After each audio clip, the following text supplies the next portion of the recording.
High বন্ধুরা, আশা করি তোমরা অনেক ভালো আছো। আমি অনেক ভালো আছি। আজকে এসেছি একটা ছোট্ট ব্লগ নিয়ে। আমি অতটা ভয়েস দিতে পারি না, তাই যতটুকু পারি ততটুকু তোমাদের সামনে আনলাম। এটা আমাদের নদীর ধার ঘুরতে গেছিলাম, সেই ভিউটা তোমাদেরকে একটু দিলাম। দেখো কতটা সুন্দর।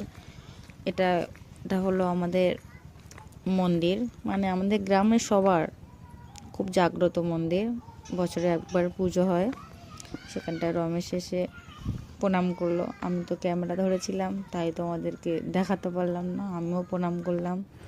তারপর ওখান থেকে চলে আসলাম নদীর ধারে, যেখান থেকে বোট ওপারে যায়, জেটিঘাট আমাদের এখানে সেটাই বলে। একটা পায়রা, যেটা রমেশের কাঁধে বসে আছে। দেখো ওপারে সূর্যটাও সুন্দর লাগছে। আমিও চাইলাম, আমার হাতেও দিয়েছিল। আমার হেভি লাগছিল, ফার্স্ট টাইম কোনো কিছু আমার হাতে এসে বসেছে। তারপর পায়রাটা কি আবার রমেশের কাঁধে বসলো, কেন আমার কাছে থাকতেই চাইলো না, আমাকে পছন্দ হয়নি।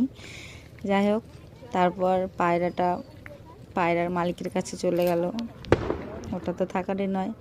তারপর দেখো এখানে কতটা লোক। আর তারপর এপারে দেখতেই পাচ্ছ তোমরা, এপারে লোক সব বসে আছে ওপারে যাওয়ার জন্য। অনেকে ঘুরতেও এসেছে আমাদের মতো। তারপর দেখো নদীর ভিউটা কত সুন্দর লাগছে, তোমাদেরকে দেখালাম। আমার তো খুব লাগছে ভালো। আর তারপর সন্ধে হয়ে এসেছিলো, কুয়াশা প্রচুর পরিমাণে পড়েছিল, সাদা হয়ে গেছে। তারপর ওখান থেকে বেরিয়ে আসলাম। এটা হচ্ছে আমাদের গ্রামের রাস্তা, নদীর পাড় ধরেই যাচ্ছিলাম, সেটা তোমাদেরকে শেয়ার করলাম। এখান থেকে আরেকটু অন্য দিকে যাচ্ছিলাম। এগুলো দেখো বোট আছে, এগুলো মাছ ধরা বোট, সব নদীর পাড়িতে রাখা আছে। তারপর ওখান থেকে বেরিয়ে আরও একটু ওপারে গেলাম।